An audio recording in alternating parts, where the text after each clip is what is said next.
Welcome to the official GAMMA.CON 2017 sort of movie that we'll be doing for Nintendo Ninja News and some stuff for ChrisTysonCreativity.com, which is my own sort of personal website. So we're going to be mixing in Nintendo stuff and non-Nintendo stuff and all that sort of stuff. It's going to be very, very cool and interesting. I was here last year, right in this very spot around September, and looks like the rain clouds are back again for this year. So they must have purchased some tickets to come to this convention.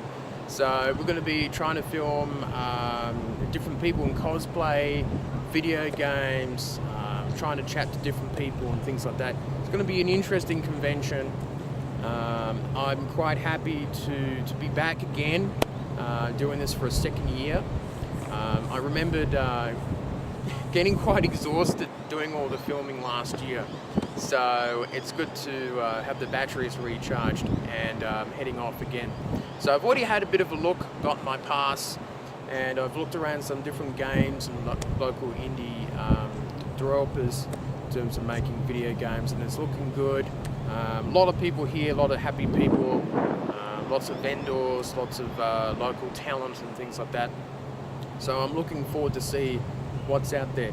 So hopefully the rain clouds stay away and more people can come along, and we're going to see what this movie is going to be about, because even I don't know what's going to be featured. We'll find out soon. See you soon.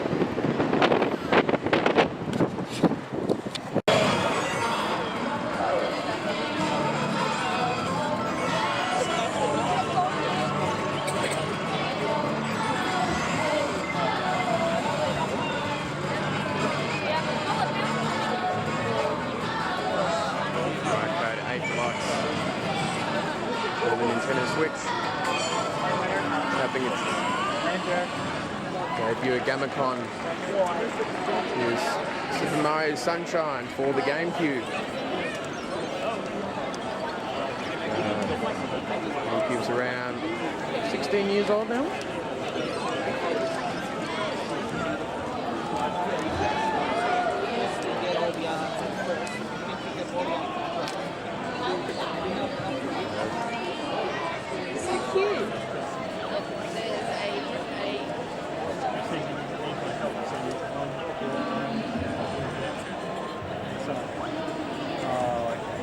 Classic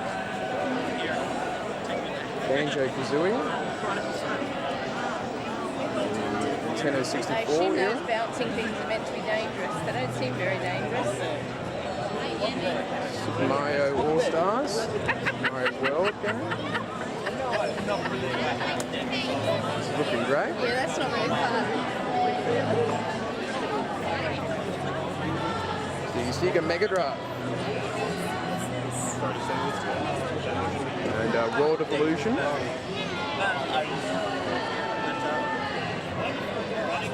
There's the classic NES Classic Mini. This does all feel like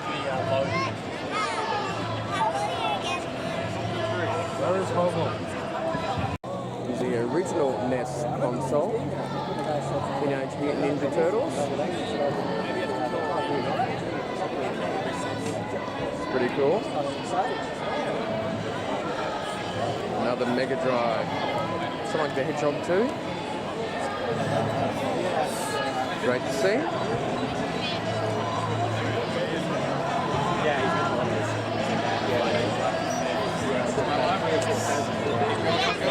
Donkey Kong Country 2 on the Super Nintendo.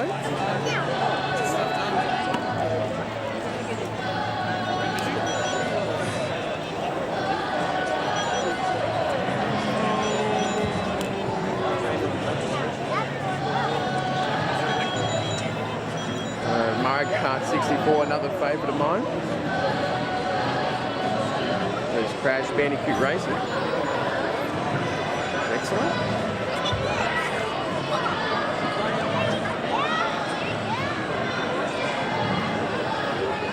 We have Smash Bros. Melee. Give it another minute or two and then we're going to go to the Great thing.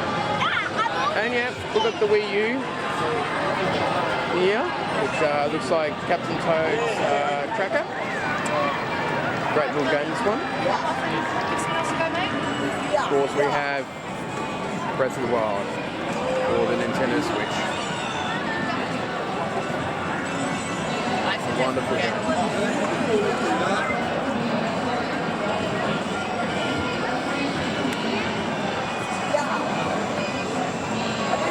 Do that.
Is it an actual TV? How is your neck going right now? Or are you just freakishly strong? Oh, it's hollow now. It's been hollow now. Everyone, it's hollow. Everyone, But even relax. so, I would think that the casing weighs more than it seems it does, unless you're just freakishly strong. Let's go with that as well. You were Can I saying- put it on later? Sorry, we're gonna get distracted. Yeah, cool. I'll find you. Sorry, carry on. By the TV. So, not everyone here started out on Spawn Point. Brad, you started out as a production assistant for the ABC. I did. How did the ball get rolling to end up with you on Spawn Point? Tell us your tale, Rad. Let me go back in time to so I actually started as work experience on Good Game.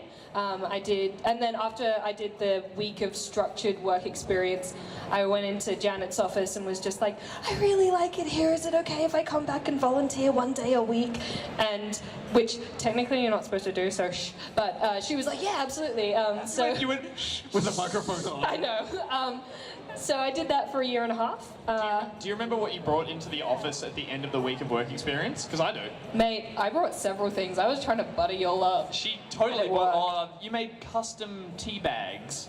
So you No, made, that was the end of the first year or second year that I worked with you guys. Okay. What I can't did remember. at the end of the work experience week was I did Oreo cheesecake cupcakes. Oh yeah. Can I ask you, Rad? Please continue your story about how you joined us and. Is the question going to be why don't I I give you treats anymore? What? Sorry? Was the question going to be why don't you give me treats anymore? Yes. Where are my treats? And secondly, what were your initial impressions of everyone? All of us. I'm You were curious. really nice. Was I? Yeah. Here's the thing, guys. But we'll get to you. Okay. Here's the thing. Barjo is genuinely one of the nicest, most generous people I think I've ever met.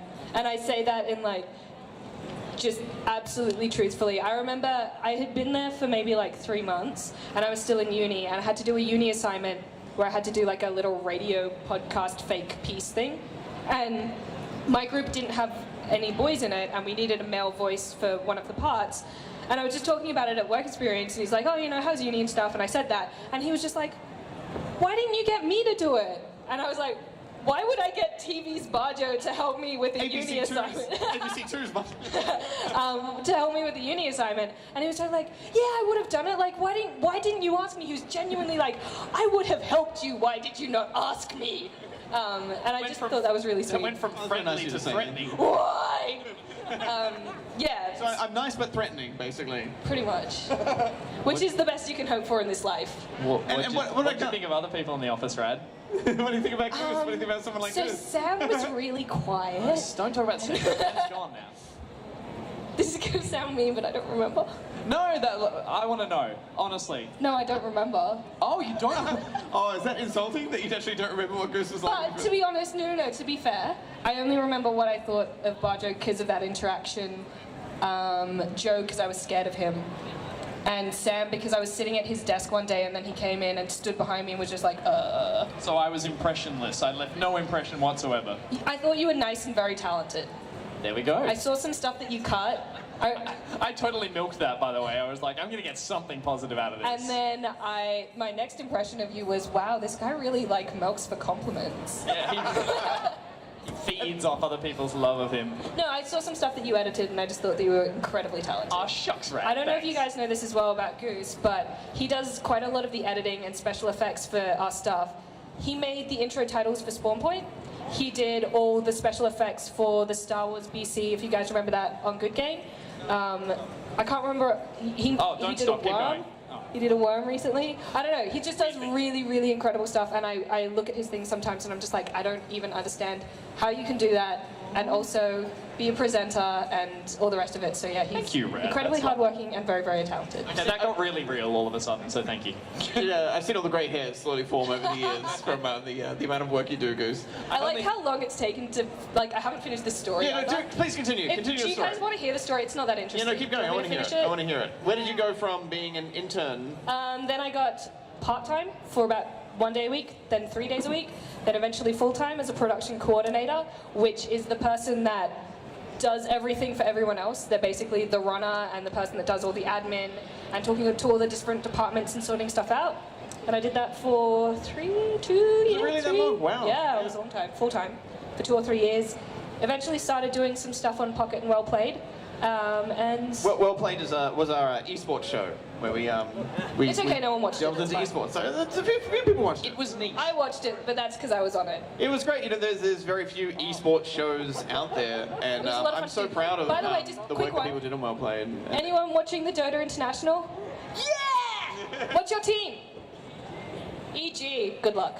No, seriously, I think they're going to do well. I mean, esports is like is still kind of niche in a way, but it's also freaking massive. You know, so people who love esports really love esports. Like people who love JRPGs, they really love JRPGs. But a lot of people don't find it accessible. But you just need to like work your way into it. And esports is just getting bigger and bigger and bigger. There's TV shows being announced every other month, it feels like, or series about esports, and new ones just starting up for League of Legends at the moment. I know our ex-co-hosts Stephanie and Nick, they are doing lots of esports on their show too. It's just growing and growing and growing and growing.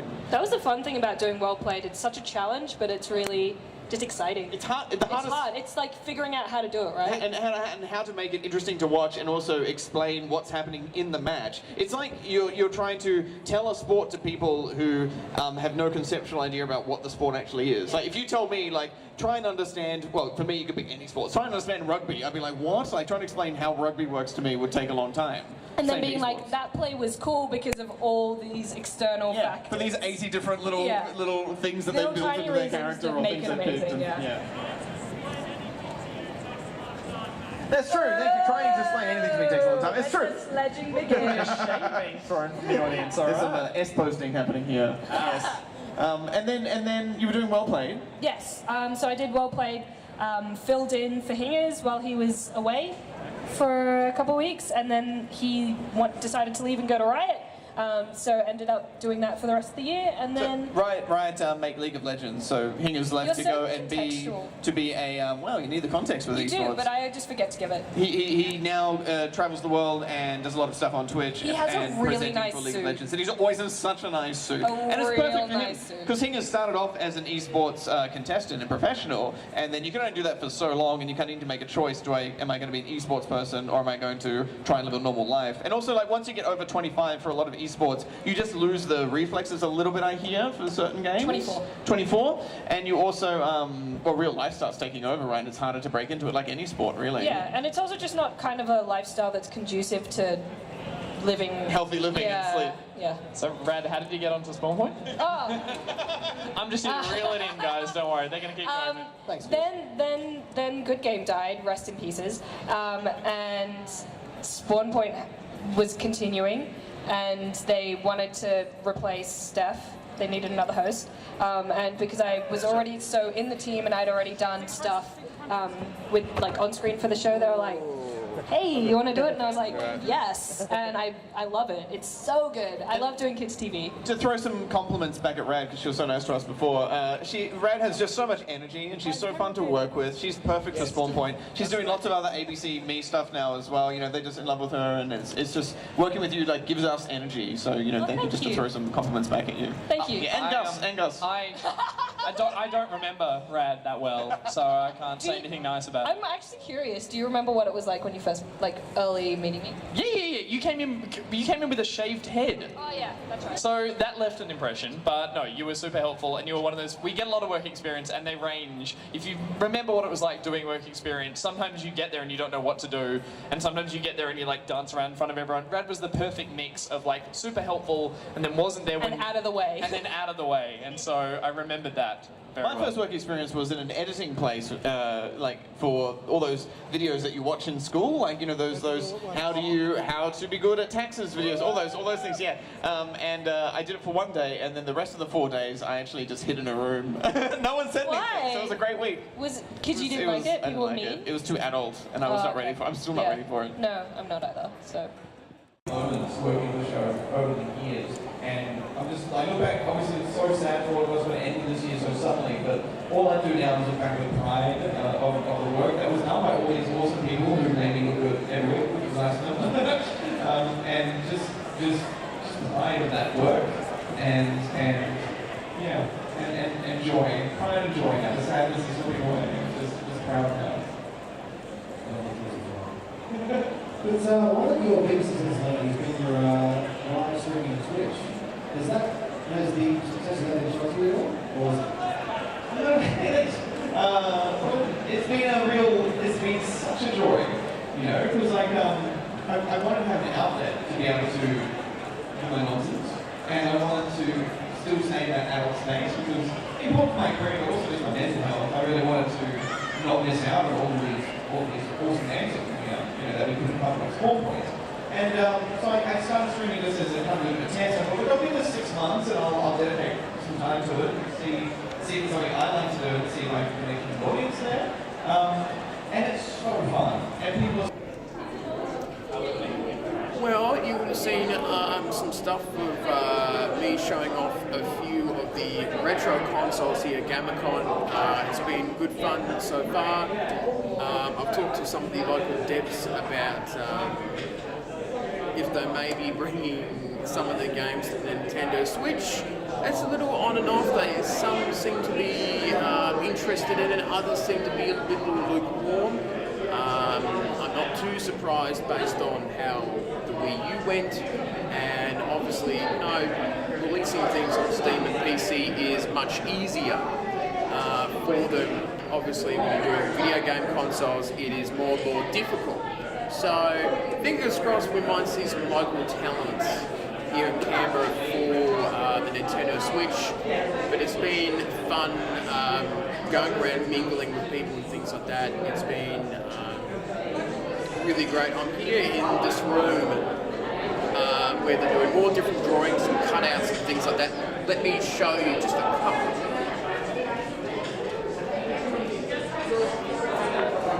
It's just over there, and you can make a little mushroom one, which is great. It's good stuff. And the Pikachu one, this looks too complex for me to actually do. I might need to require an adult for me to do it for me. But it looks a lot of fun. Very, very pleased about it. I'm having a lot of fun so far, mingling with people and seeing people and things like that. It's going to be very, very interesting to see how it all goes. So I'm still cruising around and seeing what's out there, and you'll definitely be seeing more footage of all sorts of things happening for today. So, see how it all goes.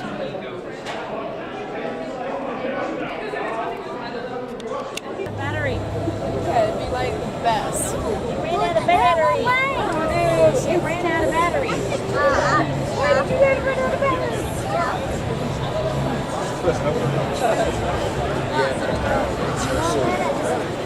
Back up. Do you guys want a hint? It's the pink player. If you fly over here where it's blue, you pick, I think. This is my one. Yes. Just fly over. There we go. So now it's swapped over, so now you're flying the ship, and now you can actually shoot. And now it's swapped over again.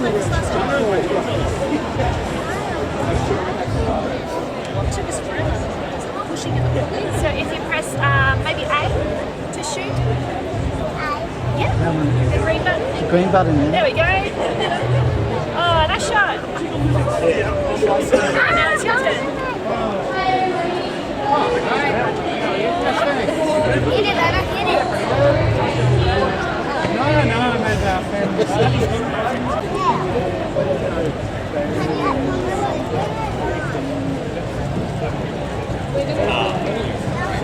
Yeah, the other way.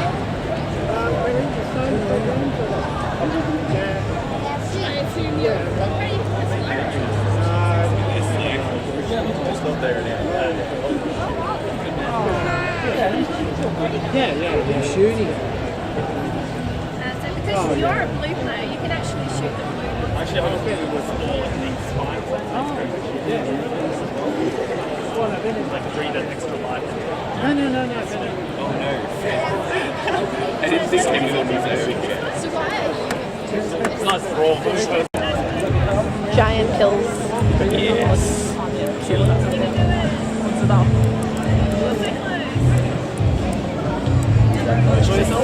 That's glad. You get a card?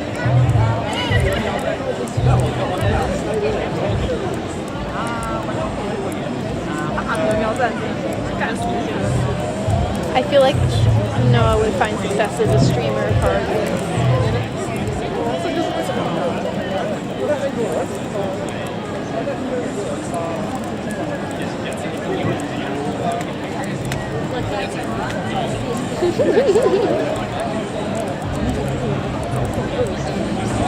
Use the others as bait. terrifying.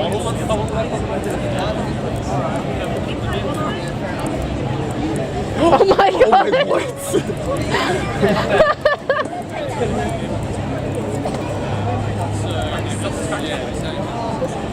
Another Amazon. Oh, this is from the front. Yeah, it's just not down there. Inches or? Yeah, inches. Pretty cool, isn't it? Okay. So,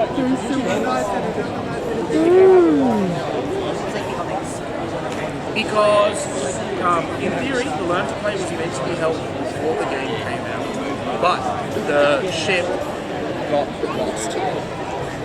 Apparently, that's Bandai's excuse. It was late, end of story. So now I have to come in.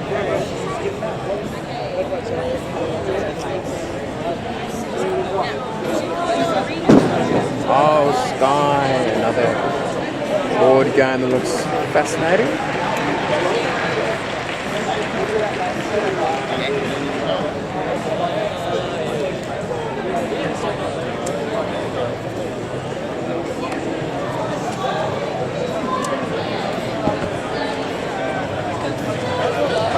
add another 20.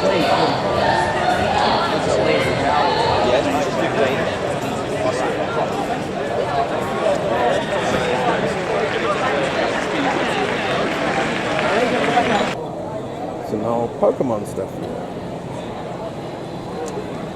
Trading cards. Good balls. Good old Lego. The Santa look.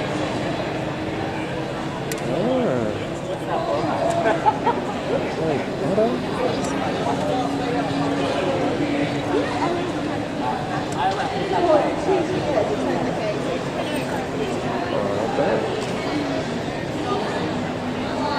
Oh, cool.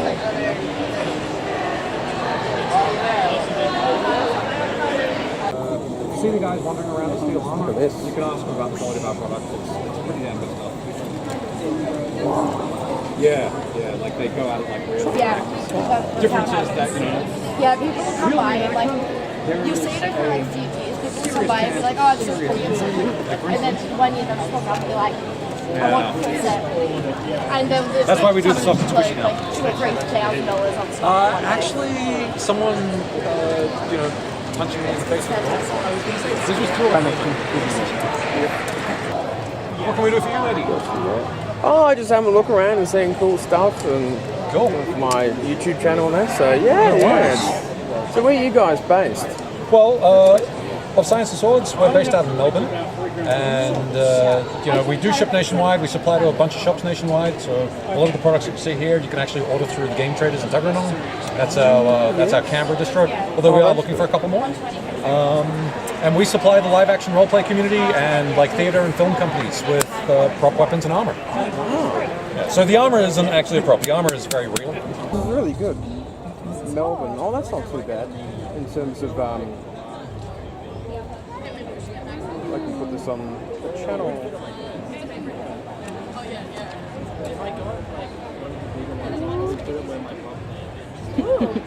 You two looks pretty. Like, I'm just jumped in this bubble. And who would be your most popular one as Pokemon that you might sell? Snorlax is probably the most popular. Oh, okay. Have a look at this side. Oh, yeah. Pikachu Well, that's has cool. got a lot of range. Like he's got so many. He's got so many different versions of him. Charmander, the sleeping one, we seem to go through a lot of them. Oh, that's It's like in the show when his fire was coming around his tail. Alright, I'll grab this one. Just wrap it up for you. Actually, That's what it looks like. There's so many better weapons. That's their wall. AK is incredibly broken. Also, it doesn't show ammo properly. And actually, neither does the system. AK stun blocks people from.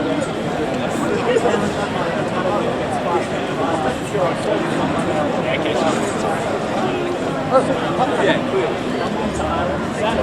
I have Len.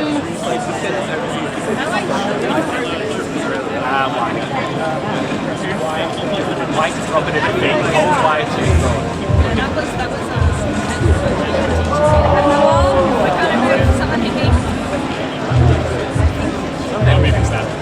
There's two kinds of getting blind land not moving. One you can fix, one you can't. If you can't dodge out of that, really sorry, there's nothing I can do for a second.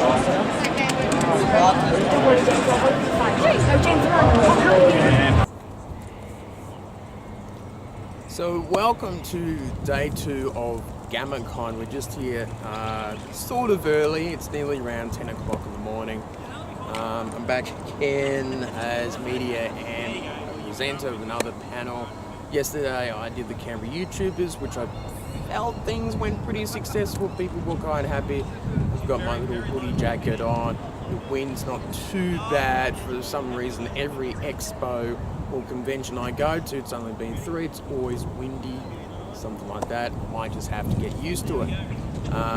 See the drawings in the background, which is always really cool. That is back again, so I might do a video on that later on. We'll have a look at some cosplay and things like that. There's also a photo gallery being put on ChrisTyson'sCreativity.com, which is fantastic. And I'm quite happy to mingle around again and see some things, and we might try to get some footage of me playing some old retro video games and see how that goes. So we shall get to it and see what we find here at GAMMA.CON on the second day.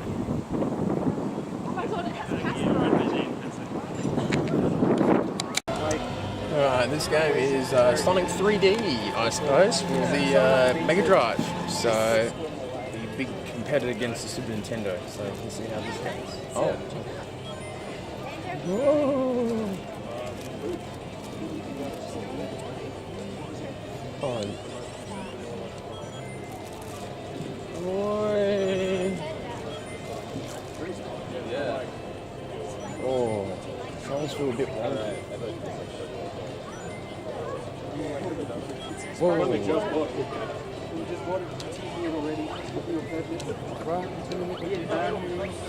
Yes. I've got all the Sonic games. I've got Sonic 2 on the other side. I've got Sonic 3 and Sonic and Knuckles and Sonic Oh, do Speedball. you? So you want to change the game? Oh, that's alright. Oh, so it's a spin dash. You just hold down the... Oh, okay. So yeah, and then click it, just stand kind of like that. So see that crack in the wall? That's like a secret. Oh, okay. So you can actually spin dash that. I think it's Oh, this one? Yeah, yeah. So I think you can hold D. Oh, okay. So there you go. And then you point the direction you want. Oh, okay. Yeah. Okay. Alright.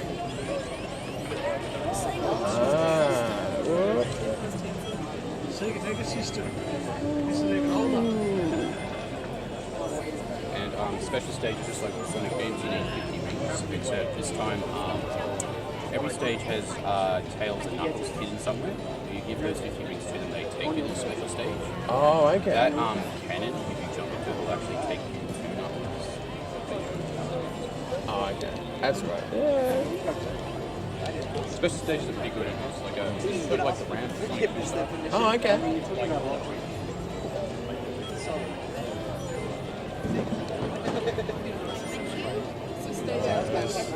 Someone from the Street Pass group giving me some tips on Sonic 3D. Hopefully that is the name of the title. Saves them on the cartridge.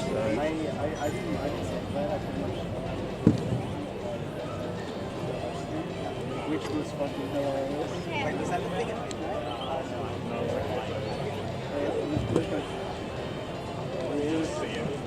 Yeah, I wouldn't watch all of it. I was ready with fairies. You guys saw a few people? Oh.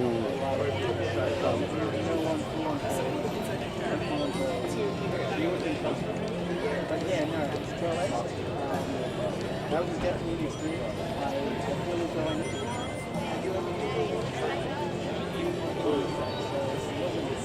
Where am I going? Like, I can't compare it to that one, but like, okay, so that's what we did. All of them were cross-side good, except for one, and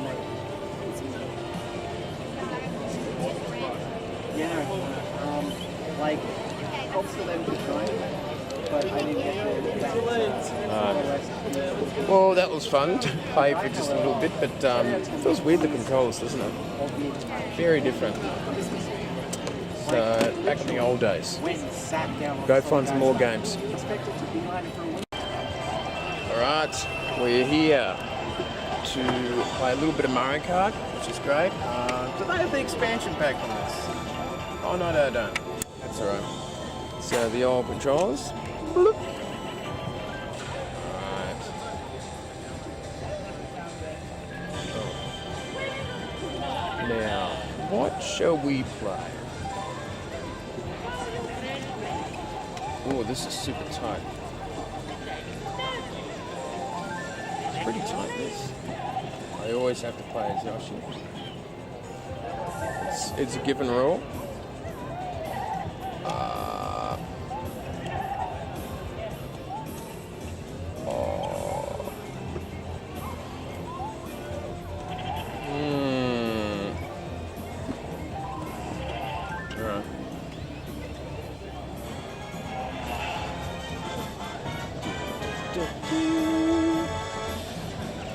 There we go.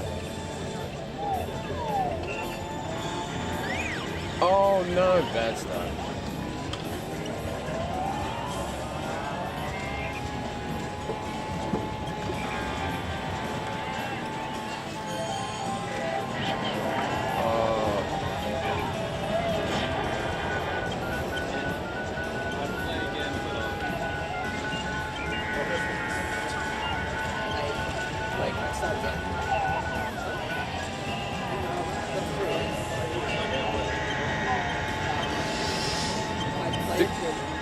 The control stick is almost squeaky. Ladies and Something I've gentlemen, never experienced with the to GAMMA.CON 2017. Artists and Traders is 5 minutes till open, and this Artists and Traders 5 minutes till open. Thank you again for the ride. Oh, this is not going to be fun. Oh no, I'm going to get through this. Go through the edge. Alright. So with the squeaky control stick, I've got to try and win this.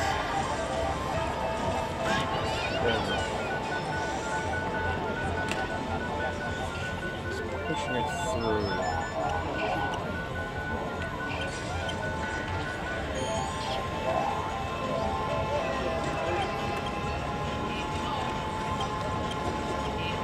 Come on, there we go. Some things don't change in 20 years.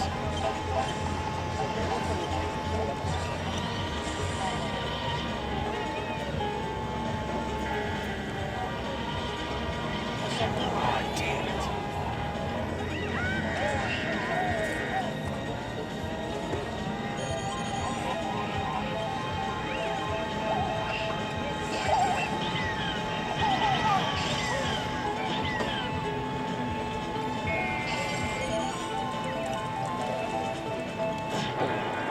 I've got 3 Thunderbolts in this match, so it's interesting.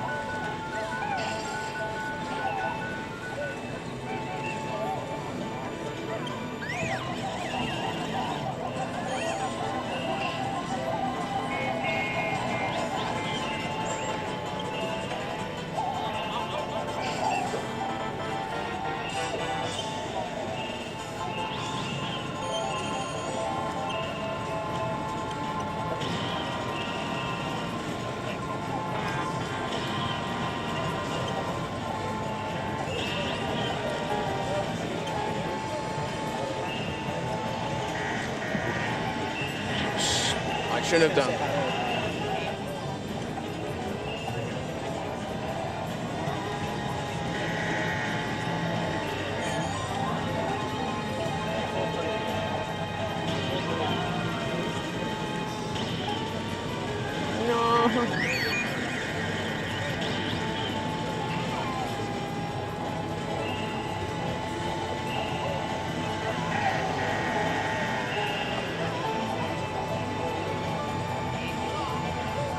See if I can get second. Can't get first.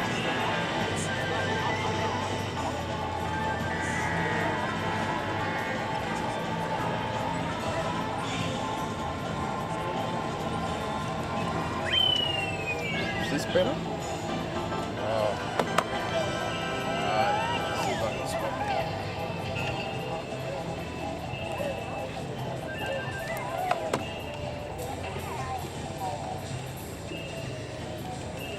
Oh, great. Thought I had to restart it.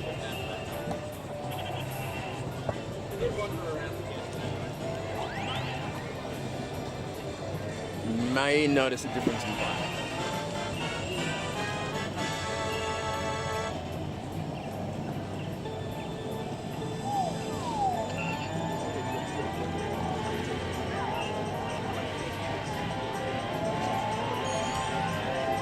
I can turn now. Oh. That didn't go well.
ran straight into that.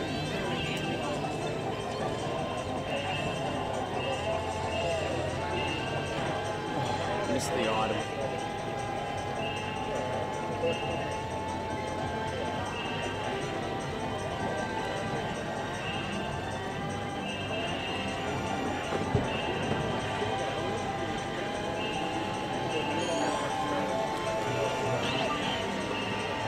That's terrible.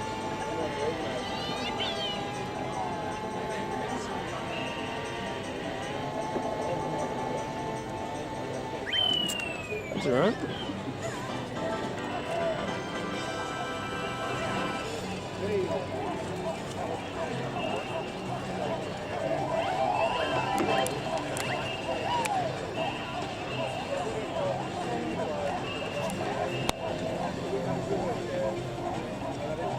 All good.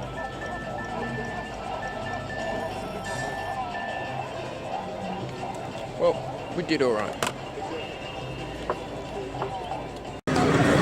All right, we are playing the ColecoVision flashback. So it's not an original, but we do have the controller, which is a wildly strange thing. We're going to see how this goes. Turn this, so it's very, see the person will do moving on the screen, he's going up the building, so let's go.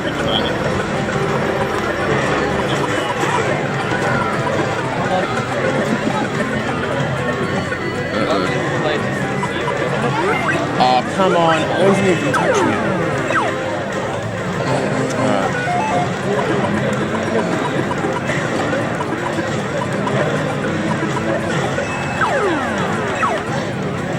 So your legs get touched too. Okay. That's something I did not anticipate.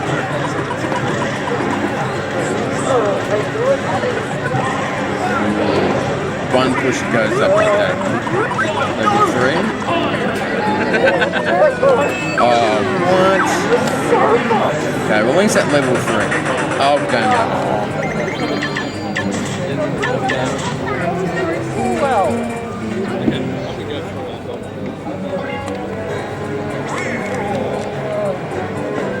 What button starts it?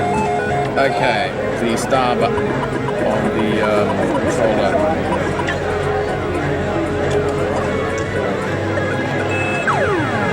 But you're completely blocked here. I can't go anywhere. Squish and Sam. What a terrible game. See? This is just it.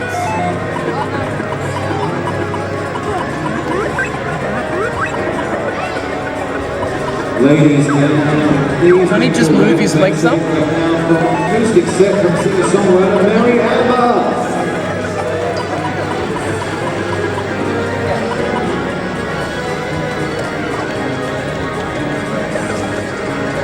Just have to patiently wait.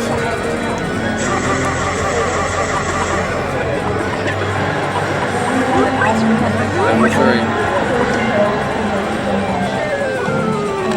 What? I can't even climb back down? That wasn't too bad, but Jesus, controller was pretty primitive for a time. Like we've moved on to better things.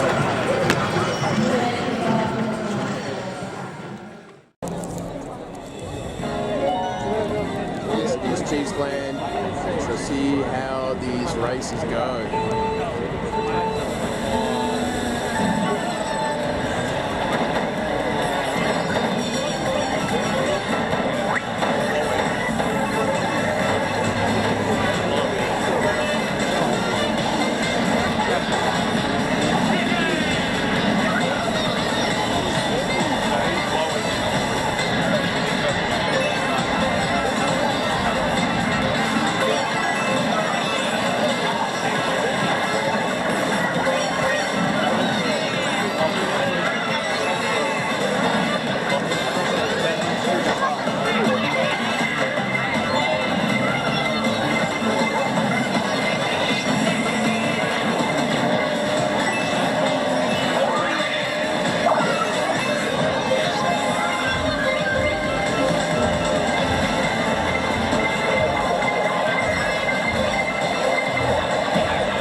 first so far.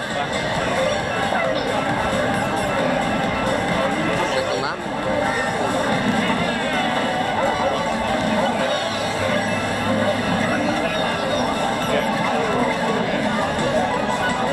Maybe Luigi's pushing out ahead.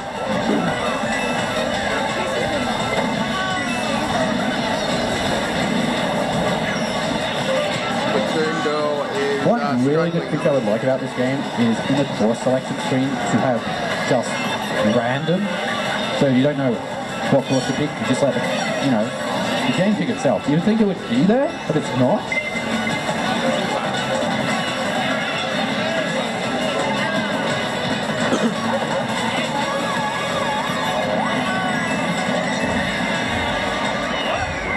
There we go, Baby Luigi wins. And Baby Luigi has it this time.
It's fascinating, doesn't it?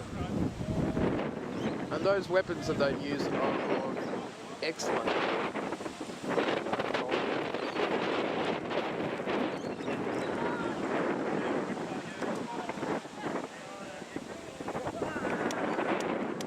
So this is a fun way of, you know, beats the gym, doesn't it?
Okay, so we are going to open things up to the audience in just a moment. We'll sort of continue from where we left off yesterday with a few questions that have been prepared by our amazing guest board, Adam Rourke.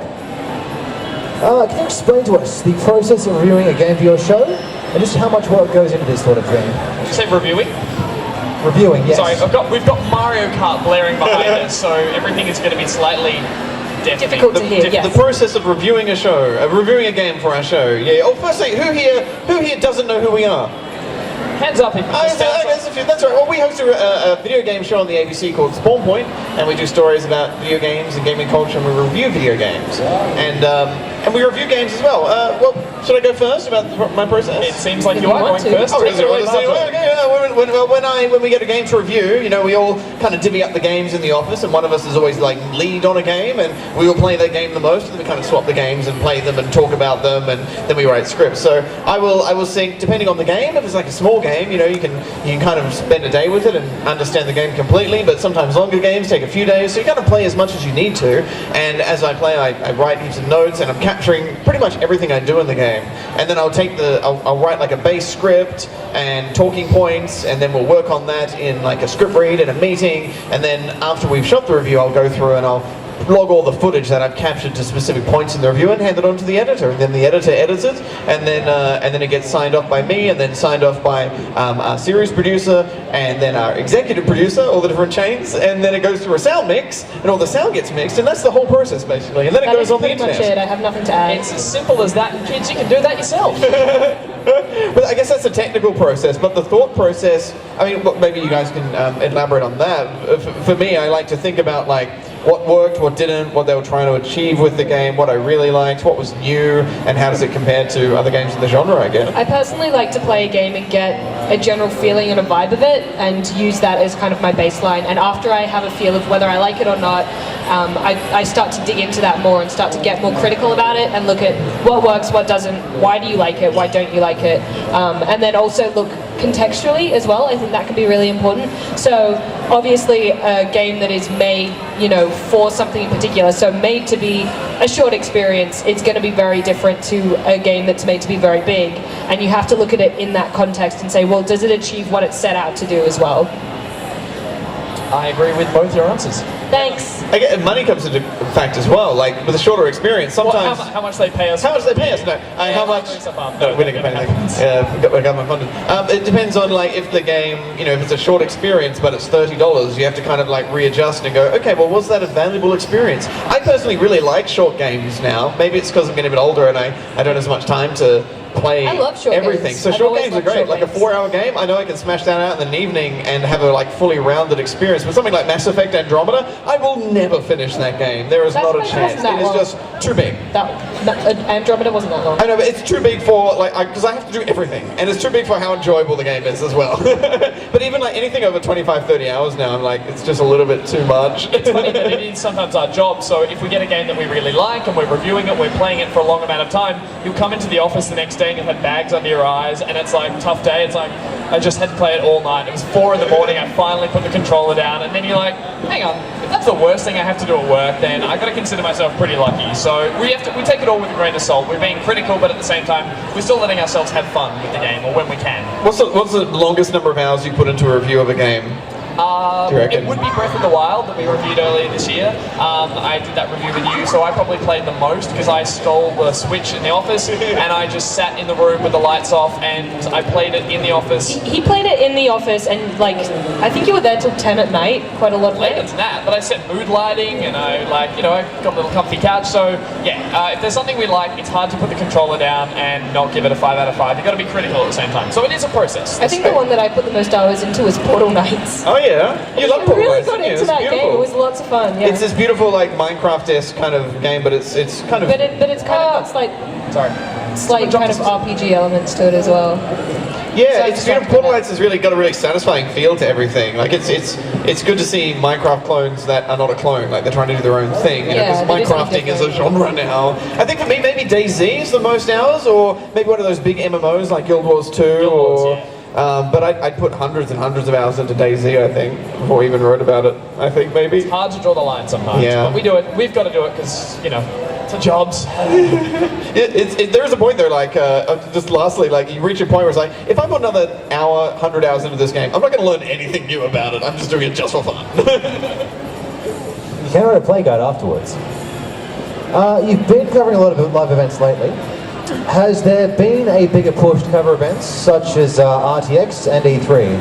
I don't think there's been a bigger push. I think that it's like we've always covered gaming culture in general, and I think that conventions are a part of that, and they're a great part of that, and every convention is slightly different. But I do also think that it does get to a point where it can be hard to cover them and do them justice, because part of what is special about them is being there and seeing it, and that can be really hard to get across, and it can be hard to find the story thread of what you're actually going to put together in the piece. So I do think that we're probably covering them slightly less, like we don't cover all of them. But I also think that there is such great value into going to them, and you find things that you wouldn't necessarily otherwise find. So for example, I did GX earlier this year, and there's an amazing little Aussie-made game called Paperbark that I found at that convention that I hadn't heard of before, and then from that, and I fell in love with it, and from that we went down to Melbourne earlier this month to shoot something with them for another story later on, and it's just like it all links together, and it's a huge part of being part of the wider gaming community, which I think is really important. I agree. Summed it all. Awesome. One last question before we open it up to the audience. Can you tell us a bit about the different platforms that you present Spawn Point on, such as iView, YouTube, and ABC, and how that content differs from one platform to another? It's about our platform. It's how we deliver the show now. Gus, do you want to talk about our new format this year? Yeah, sure. I mean, if anyone's seen, we split up our show on iView and the ABC Me app, and so we now do daily deliverable videos, which is great because it gives us a chance to have fresh content each day, which is how I think a lot of people now watch any of their sort of any video media. You watch stuff on YouTube, you see daily updates. So we now have to split that up. It's an interesting little thing. It puts us in a strange scenario that we like to have an episode where something we say at the start of the episode might pay off at the end of it, and we have a bit of a through line. So we used to do that as traditional TV, but now with this new format, we are finding it's a little more difficult to do that. But it's a really fun place to be because we have to change what we do, and that actually just helps us from getting not bored, but getting complacent in what we make. So we have to make things smaller, self-contained, and a little punchier. It's interesting for us because it keeps us on our toes. It keeps what we make hopefully feeling fresh, and I think it's only going to be more and more into the future. This is how content is delivered. People want things on demand. They want shorter, more. They want the review score straight up the front. They want that story to be really short and punchy. So talk about Scoop a little bit as well. Yeah, because we've started doing that at the start of the year. We do a little self-contained show, which was just us having fun, called Spawn Point Scoop, which we shoot in a little room, and we have an intro, an outro, a news story, and it's just a fun environment to make short-form content, which is again what you're seeing a lot more of on YouTube and stuff like that. And I think there's a real future in it. I think it's sad in one sense because old TV is not what it used to be, but there's this exciting new way to watch Let's Plays and first impressions and have quick interviews and more natural, less scripted discussion, which is terrifying because scripts make things really safe and friendly, but it's fun to just talk off cuff occasionally because you just keep talking, you don't stop, which is what I tend to do, and I'm doing it right now, I think, so I'm going to pass it on to Rat. Quick aside, there's one of the apes from the Planet of the Apes that is very real in your mind. There's a good God. Sorry, it's the new Planet of the Apes films. It's more of a documentary in my mind because that's what's going to happen. Although I'm super scared of people in costumes, so please don't come over here. Please don't, I'm not even kidding. That is the best guerrilla walk I've ever seen. It's like, well, okie doke. Well, don't mind if I do. So things are going to change and are going to continue to change, and we're hoping to change with it. I guess the reasoning behind that is really that how people are watching stuff now. Everybody wants to watch stuff when they can watch it and on whatever device they watch it, which is like the main driving force why we're kind of doing a lot more segmented content now, right? Like people want to, especially younger gamers, they want to just grab a tablet and watch something on a tablet or on their phone, and trying to find a time to tune in on the weekend is a tricky thing. But a lot of them are still doing that, so it's an interesting time for how people watch stuff. It's What a exciting. time to be alive. Well, seriously, it's quite exciting because, you know, we'll get a challenge, and one thing our team has always really done well at is adapting to that change, or those, I call them ABC hoops that they make us jump through. So I'm looking forward to seeing what hoops they put in front of us, and if we clear them. They're fun hoops. They're fun hoops. They're fun type of hoops. I've lost the metaphor now. Let's go to the next question. Next question. Well, that That could be a slam dunk. Okay, so now we're opening up to you lovely audience. What I'll do is, the feedback is real. I'm treating this speak with extreme caution. So guys, if you've got a question about anything to do with the show, games, or not even that, just something you've been going to ask, feel free to put your hand up and we'll send the man in the suit around. Far away. Other than Spawn Point, are there any other shows that you guys are working on? Good question. I just filmed something very special with ABC Me that I can't talk too much about yet, but it will be coming out later this year, and it's not a show, I think it's like a one-piece thing, but I'm very excited about it and I can't wait to talk more about it. Brad, did I hear you possibly rapping in rehearsal for it? Maybe. It may have a little musical element to it. Maybe a little the old razzle dazzle. Well, it was enough for me to put my headphones on at work because it was driving me a little mad, but I'm sure it'll be great. I'll make sure I wrap around you more then. More than that usual. sounded different than I meant it to. That sounded weird. Anyway, carry on. I'm doing a few other things at the moment. I write a children's series with my old co-host, old mate Hex, and we're doing a series of 8 books called Pixel Raiders, and that's a lot of fun. It's a new kind of thing to do, so it's quite challenging and exciting, and we're loving how the books are looking. And the 4th one comes out in February, I think, next year, which we just finished off. And along with that, I'm doing a lot of Twitch at the moment. I'm really enjoying Twitch. It's a really fun, beautiful community out there, and they're all tuning into my nonsense, which is a wonderful thing and surprising at the same time. Can I quickly plug your book? Because I've been reading them, the Pixel Rated books. Has anyone read any of the Pixel Rated series that Barjo and Hex have been writing? Yeah. So I implore anyone, it's for younger gamers, but for older ones, I've been reading them, but maybe that's because I have a personal link with Barjo, because I know specific parts that he writes. So you'd be reading a chapter and it's all really lovely and descriptive, and then suddenly there's like 3 fart jokes back to back, and I just picture Barjo sitting there in his study writing them and laughing quietly to himself. He says on the keyboard something. Okay, yeah, sorry, not writing with a quill, but yeah, when you get to all the fart jokes, that's his speciality. So that's what I bring to the project. That's for all ages, guys. Next question. Someone put your hand up if you have a question, or about anything. It could be about what I've inputted. Oh, there we go. What happened to Hex? Game Spawn Point. Well, at the start of the year, Hex and Nick, 2 of our hosts, got approached by Channel 7 to do a new show over there, and they've been working on the show for quite a while, and they wanted to change, so they decided to go do the show for Channel 7. Sadly for us, the ABC looked at everything, and it was all very sudden, and they decided to end our adult show, and that was very, very sad for all of us. But we're also very proud of having an amazing 10-year run on a show, which is an amazing thing to have on any TV show. Going for longer than 1 season on anything is amazing. So that's what happened to Hex and Nick. They're over there, but we're still doing Spawn Point, and we absolutely love it. And it has such actually a joy. meant we've got a lot more resources to make Spawn Point instead of having to split it between 2 shows. So we're having a lot more fun being able to send crews out and do extra stories with Rad. We've got a few more random Darren segments which are coming out, which are a nightmare to work with him, but it's always good fun.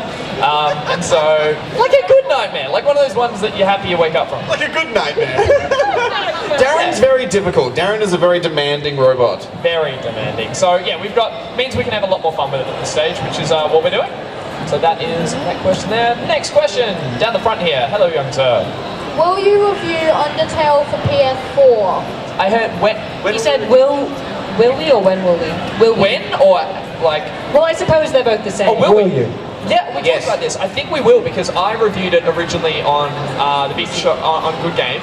Yeah, I think Brad and I are going to do it, because I've played Undertale, but I never finished it, and you're the same, right, Brad? I haven't played it. I haven't played it at all. Yeah, so I think we're going to play it, and then we'll talk to you about it. That'll be good fun. It's got some seriously die-hard fans, Undertale. People love it, and I really enjoyed it, but I didn't play it right, apparently. You've got to replay it numerous times, so people got a bit upset with me. I will say, I since went and bought the soundtrack on vinyl, because that's the most hipster thing you can do, and it's one of the best soundtracks out there as well. If you haven't heard of Undertale, it's actually a really interesting and important game. And there's a beautiful podcast called Imaginary Worlds. It's one of my favorite podcasts, and they did one just on Undertale, and I highly recommend listening to that.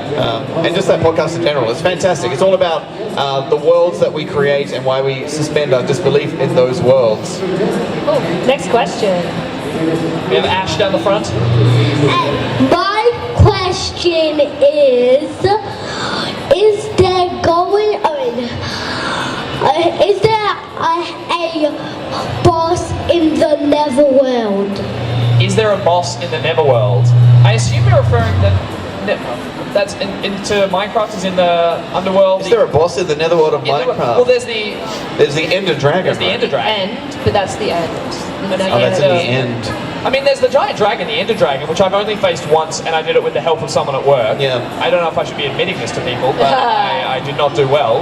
So there is a giant boss that you have to face, like any good game, right at the end. They're rather tricky, but I assume you have not got up to it yet. I think there's just tough enemies. There's also tough enemies in there, tough things to fight, but I don't think there's actually a big boss in there. I could be wrong. You have a challenge ahead of you, is what we're saying. I like your Pokeball wristy misty thing. The things you find. Is Darren a diva? Is Darren a diva? Oh, totally. Yeah, Darren. Absolutely. Darren demands so much from all of us. Really. What are some of Darren's demands? I mean, he always needs screen time. He always needs lots of screen time. Needs his He own always segments. needs to be highly polished. Lots of polish. He wants an oil change like every Constant oil. week. Why is he even using oil? He's a robot. I don't know. The most annoying thing is his enunciation of words. Oh yeah, Darren always thinks he's saying the words the right way, and it's always wrong. And he really, this is genuine, he really thinks he's being like clever when he does this, and it rubs us all the wrong way. And we get kids writing in all the time saying he pronounced it wrong. I always think Darren's doing it on purpose. He totally is. It drives me bonkers. But yes, so he is a total diva, but we love him at the same time. A lovable diva. We got any questions up the? We've got some hands up the back. Hands but up I don't the back. know where I the can't see. microphone We're favoring right now. Hello. Any Minecraft games coming out soon? Are there any Minecraft games coming out? Well, Minecraft is always updating. You know, Minecraft is always getting patches and getting new things put into it. So Minecraft, I don't know if we'll ever get a Minecraft 2, or not in the foreseeable future, because they're always adding new content to it. But there are lots of great Minecraft-esque games, lots of games like Minecraft coming out, such as Portal Knights. What else was there this year? I mean, everyone's playing Roblox as well. Roblox is very, very popular. Terraria is just a good go-to. Terraria, And Starbound. There's we also love a lot of like custom maps and things like that people make. Custom game modes as well, right? Game modes and maps and stuff, which makes it feel like there's more games, I suppose, in a way. But yeah, I don't think that we're going to get another Minecraft 2 for a while. I think Minecraft is enough for a lot of people. Do you play Minecraft? Yeah. Do you need another Minecraft, or are you happy with just that one? It's a loaded question. I give that. She's like, I don't know. She's like, well, I wouldn't say no to another one. Gave me a look like, I ask you the questions, mate. I was like, sorry, okay. It's just amazing that Minecraft has become a genre. Like, it was a game, and when it first came out, it was so directionless. We were like, what is even this game? We're building stuff? No one's going to be into that. And then suddenly it's become a genre. Like, there's so many games that are copying it, and it's fine. Like, you don't even go, oh, this is a Minecraft clone anymore. You're like, oh, it's just another game in the Minecraft genre. Imitation is the most sincere form of flattery. That's true. Or they're just ripping it off. Next question. Right at the back. Hello. So we have a group question that we've been wondering for quite a long time. But is Darren real? Of course. Darren is eternal. Darren is as real as your heart believes he is. Darren is really real. And Darren is very real. And I sounded really pained when I talked about him before, but I can't fake that pain. I can't fake that inter-office working with the most stubborn but delightfully knowledgeable unit of knowledge, and he is very real, and I wouldn't be talking like this if we were making him up. Maybe he's just a really strong figment of all of our imaginations. Whoa. I got deep for a Sunday. Whoa. So yes, he's very real. Next question. Couple of hands. We've got a mic running around there. Wave your hand if you've got a question. If not, just put your hand up to troll them and see if they run towards you, and then put your hand back down. No, that's not fair. Yeah, don't do that, actually. Hello there. Hi. You had a balloon, so you had an advantage. What's your question? Why did you choose a robot in your show? Why did we choose? I think Darren chose us. Yeah, we didn't get to choose Darren. He just rocked up and said, "We're doing this, mate. We are making a show about games." We didn't get to choose. I'm not sure if he had to go through an audition process or not. There was, to answer your question, there was a really strange moment the first time he joined. The balloon is gone. You get no question now. I'm so sorry. The first episode with Darren, if you can go all the way back, and he's so distracted by the balloon right now. I'm distracted by the balloon. I'm like, are they going to be able to get the first episode with Darren, if you can find it, is really weird because Darren doesn't really talk, and he doesn't sit in between. He was too nervous, so he's in the back left corner, and I believe it's you and Hex are talking, and he'd look to the corner, and he just would turn his head and go. It's really scary, but then we learnt under his steel cold external shell is a steel cold internal heart. The thermonuclear device. And we've learned to love him, and we think he likes us back.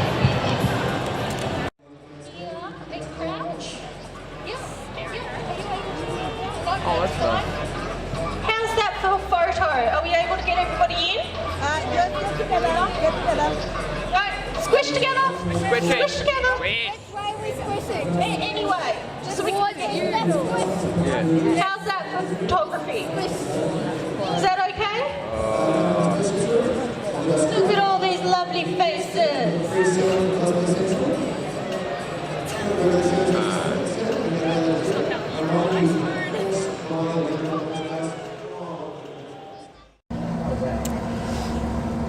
I'm just heading off back from GAMMA.CON, and I've just finished off the day recording all the different video games and cosplay section that I did.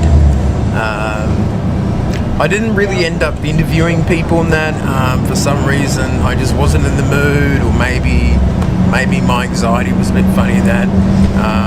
I think my introvert battery was running low today for some reason.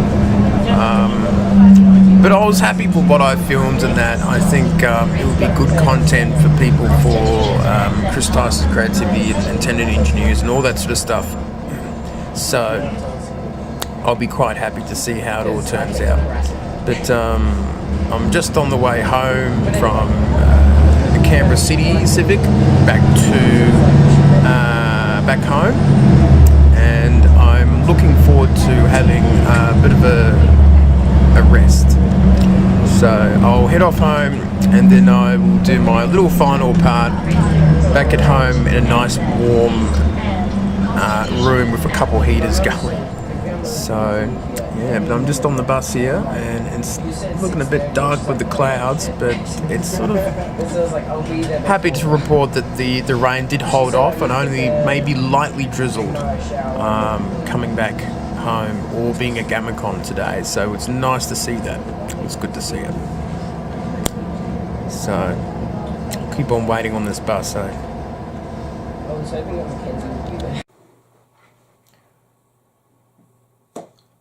I'm finally back home.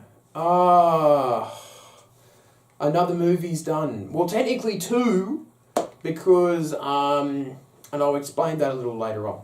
So on the first day, we took down a lot of stuff, and we've obviously, we've recorded a lot of the Spawn Point presenters who were there at GAMMA.CON for 2017. I thought people would like to see that.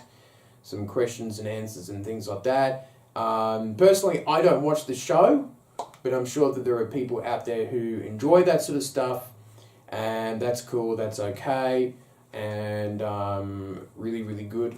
So on the first day, we took a little sort of footages and things like that, which was fine.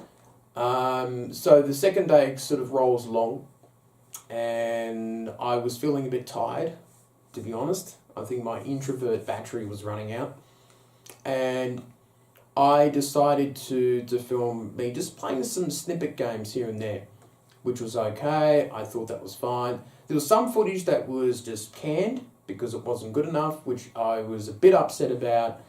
I got in early on Sunday, which was amazing for me, and I was able to play some of the old video game consoles a little easier without the crowd, and it was almost dead quiet, which was great.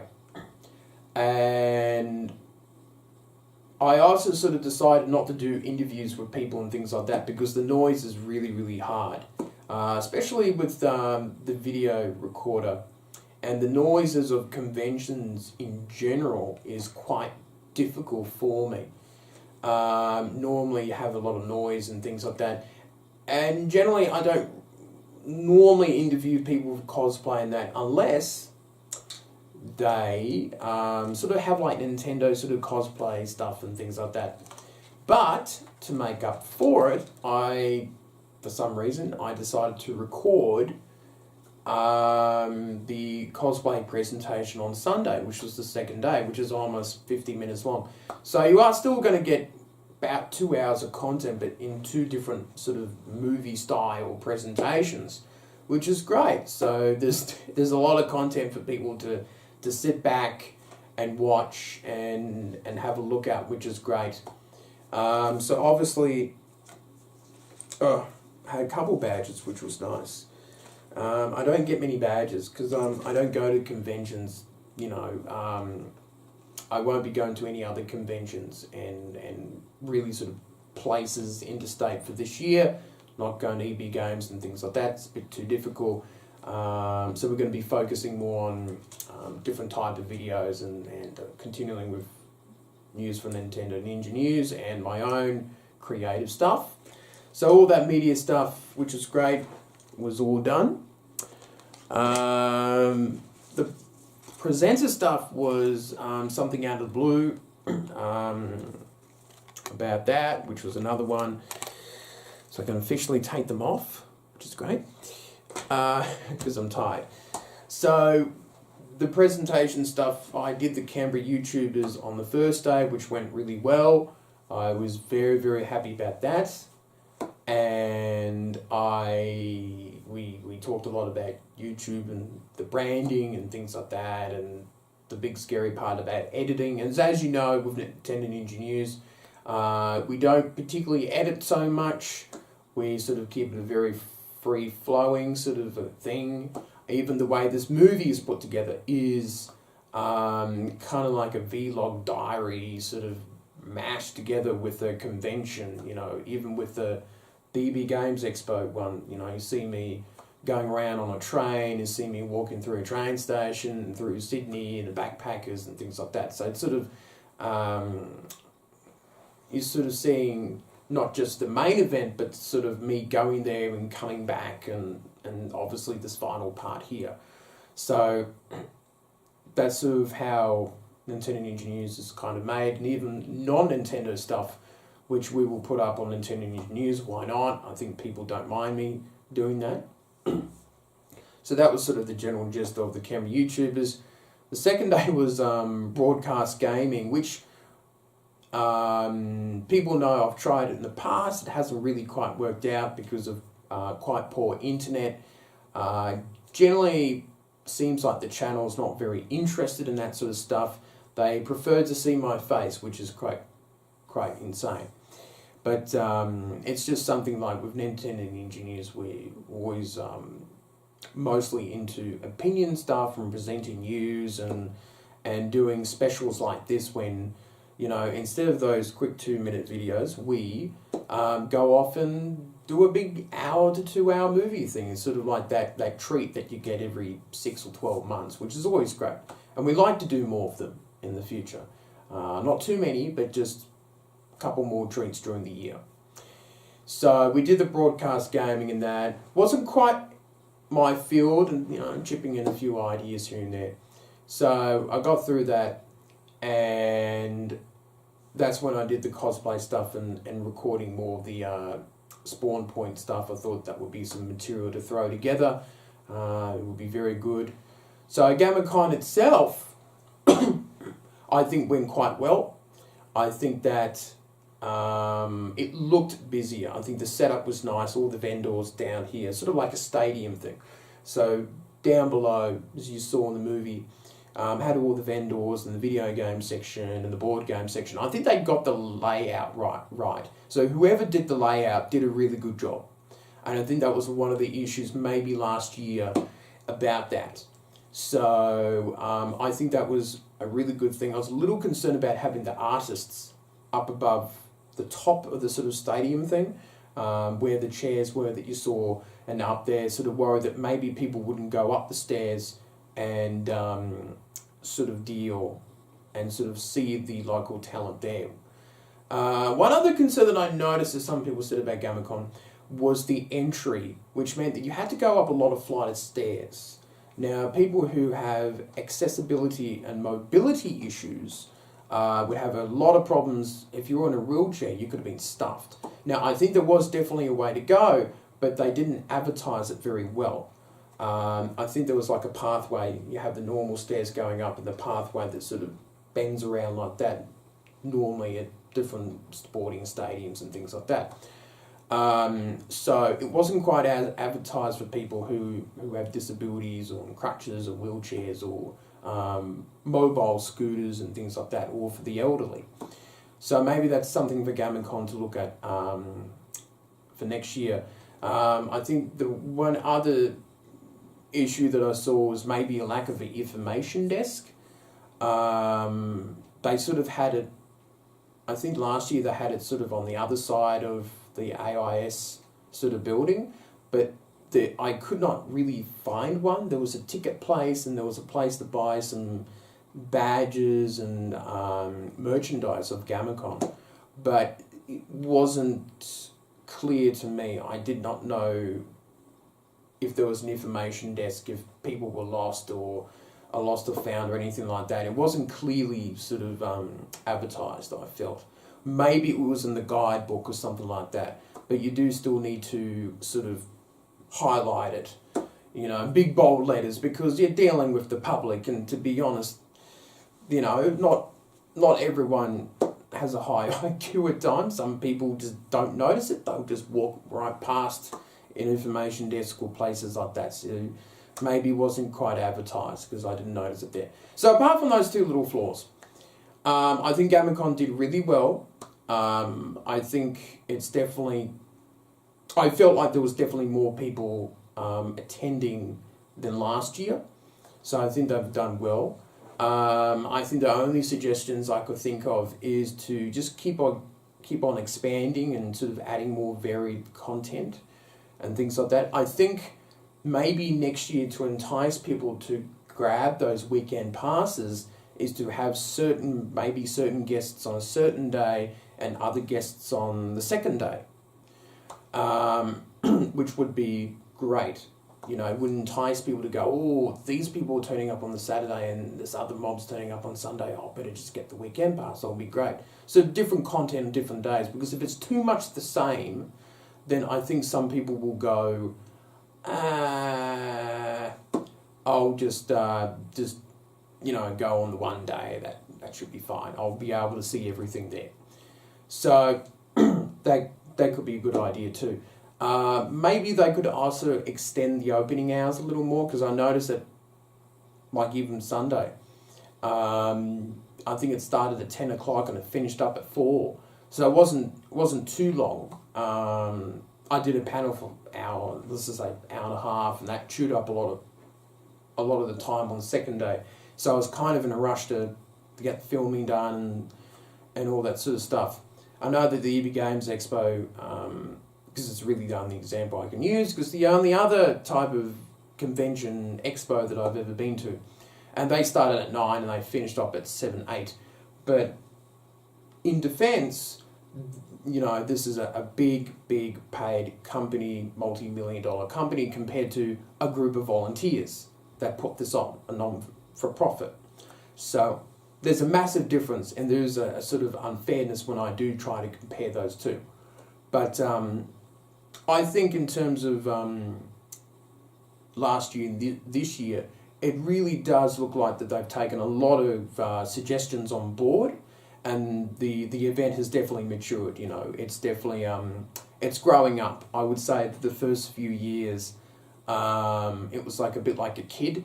It was still trying to figure out how to do things and conventions and things like that. I think it's now kind of the teenager stage. It's starting to really grow up now. People now know what GAMMA.CON is, not just in Canberra, but in places like people coming down to Sydney and Melbourne and things like that.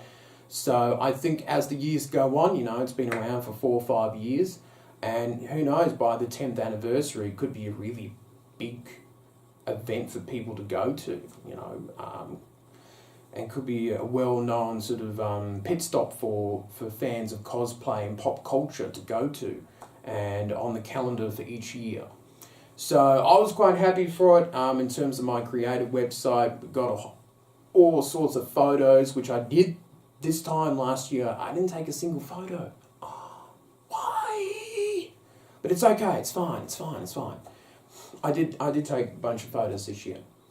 And for Nintendo engineers, you know, we took down some retro consoles and things like that, and talking to the local dev scene, they're sort of sniffing around the Nintendo Switch, but I think they're still kind of hesitant about, you know, can they optimize their games for the Switch. As a Nintendo fan, it's sort of the lifelong, you know, excuse that we always hear, or, you know, we don't know the Nintendo console is going to be powerful enough for our game. I think it is, and I think it's normally an excuse, because I mean there was the running excuse for the Wii U, and that was quite valid, because the real excuse was the Wii U sold like crap. So, and that's understandable. So hopefully we'll see the local scene in Canberra get onto the Nintendo Switch in time. So overall, I think GAMMA.CON did extremely well. I think they did really well. Big improvements from last year. The layout was great. A couple little suggestions there gave for it, and I think it did really well. So I'm very happy about it. Will I be back next year? I don't know. I think for me, personally, it felt a little bit of the same at times, kind of deja vu, seeing the same people in the same spots. But I think it's one of those things where you don't really want to do it because you're busy filming for two days and you're doing all this sort of work. But I think by the time it rolls around in 12 months' time, you know, you're all sort of pumped up and ready to do it again. So yeah, I think I'll be back next year.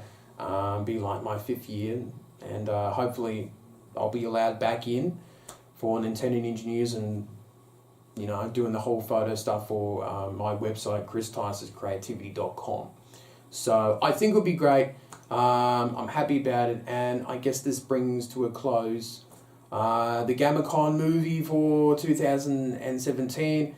I'm rambling on too much, but I wanted to get all that information out in case people wanted to get a bit of an idea about what the convention is, and especially for people who are watching overseas who have no idea what this GAMMA.CON thing is. But it is a lot of fun. You should check out their website and all the little photos and stuff like that. If someone wanted to describe the event, I think it's a very laid back, you know, Australian sort of convention. Everyone's very friendly, never had any dramas with anyone. Everyone sort of knows each other, so it's a very sort of close-knitted type convention, where I think if you went to any other conventions in Australia, I think you would be walking past strangers all the time. So if you live in Canberra, you're going to bump into someone that you know. Not just one or two, but probably up to a dozen. And I think that's one of the benefits of Canberra is, you know, having that close-knit community with YouTubers and video gamers and board games people and cosplay people.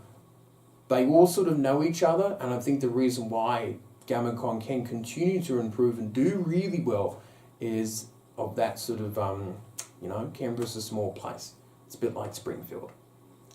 So, I'm calling it wraps. That's it for me. Hope you enjoyed the little movie, and I'll see you next time.